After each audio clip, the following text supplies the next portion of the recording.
Сәлеметсіздер ме балалар? Бүгін біз сіздермен қазақ тілі 4-ші сынып 72-ші сабақты өтетін боламыз. Сабақтың тақырыбы апатты табиғи құбылыстар және ілік септігі. Бүгінгі сабақта біз мәтін мазмұны бойынша шешім табуға бағытталған сұрақтарды құрастырамыз және ілік септігінің жалғауларын білетін боламыз. Енді балалар 36-ші жаттығуда мәтін беріліпті, сол мәтінді басынан бастап оқиық. Сел өте қатты нөсерлі жаңбырдың соңын ала, немесе өзен бастауына ұштаса таяу жатқан мұздықтардың күн ысығандағы шұғыл еруінен, кейде жасанды бөген суының жағаны жырып бұзуынан пайда болады.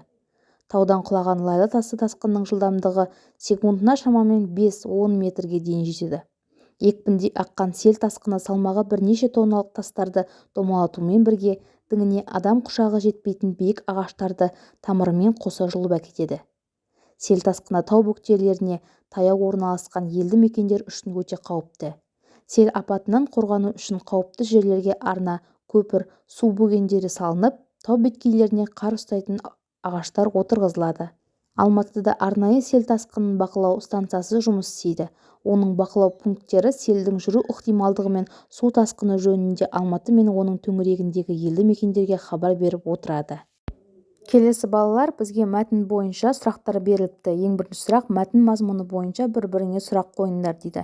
Сұрақты ұйымдастырып көрейік балалар. Ең бірінші, сел қандай жағдайда пайда болады? Таудағы тасқынның жылдамдығы қанша? Сел кімдерге қауіп төндіреді? Сел мен тасқыннан келетін қауіпті кімдер бақылайды және хабарлайды? Селдің тасқынның зияны қандай? Келесі сұрақ, қарамен жазылған сөздерді сөз құрамына талда және бұл сөздердегі қосымша қай септіктің жалғауы дейді.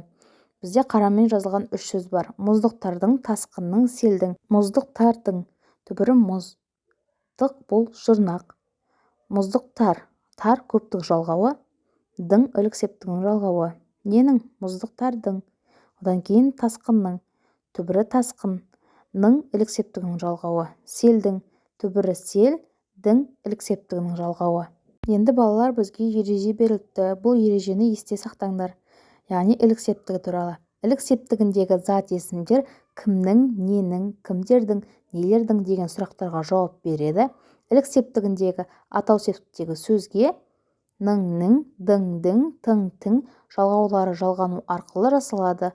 Бұл жалғауларды ілік септік жалғаулары деп атайды. Келесі 37-ші жаттығу сөйлемдерді көшіріп жаз дейді. Алдымен сөйлемдерді оқиық. Теңіздің суы ащы, селдің қаупі жөнінде хабар беретін жүйелер жасалды.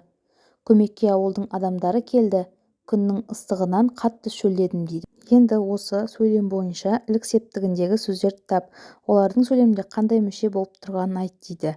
Бұл сөйлем бойынша теңіздің, селдің, ауылдың, күннің сөздері ілік септігінде жасалып тұр және олар мәтінде анықтауыш қызметінде тұр.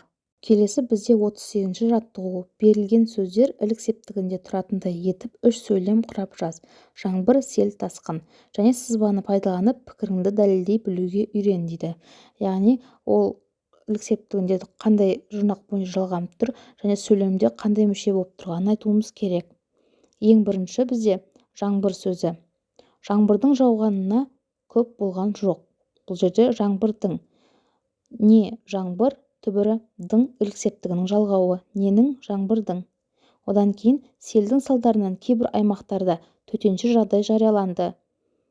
Ненің? Селдің түбірі сел, дың ілік септігінің жалғауы. Тасқынның әсерінен ауыл тұрғындары зардап шекті. Ненің әсерінен? Тасқынның түбірі тасқын, ның ілік септігінің жалғауы. Келесі 39-ші жаттығуда сөздерге жалғауларды қосу арқылы ілік септігіндегі сөзді жаса дейді. Емен, сауысқан, құндыз, шебер, ат, сүт сөздері берілген. Ілік септігінің жұрнақтарын жалғау арқылы сөз тіркестерін жасауымыз керек. Мысалы, бізге үлгі берілген. Үлгіде былай делінген. Жалғаулардың сөздерге әртүрлі жалғану себебін түсіндір, ілік септіктегі сөздердің өзі байланысатын етіп сөзбен тіркестіріп жаз дейді. Мысалы, бізде сауысқанның қанаты деп беріліп тұр. Ал енді балалар сөз тіркестерін құрайық. Еменнің жапырағы, сауысқанның қанаты, құндыздың үңгірі, шебердің ісі, аттың жүгені немесе аттың тұяғы деп алсақ та болады. Және ең соңғысы сүттің қаймағы. Келесі балалар 40-ші жаттығуды орындайық. Алдымен жұмбақты оқып шешуін тап дейді. Аспанның жүзі жарқ етті, ақ найза жерге сарт етті дейді. Бұл жұмбақтың жауабы найзағай.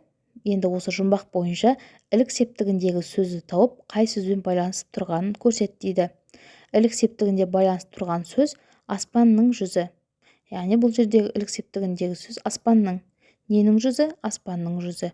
Түбірі аспанның ілік септігінің жалғауы. Осымен балалар, бүгінгі біздің 72-ші сабағымыз аяқталды. Видеом ұнаса, міндетті түрде лайк басып, комментарий қалдырып кетіңіздер. Келесі сабақтарды жоғалтып алмас үшін каналыма тіркеліп, подписация бөліміне өтіңіздер.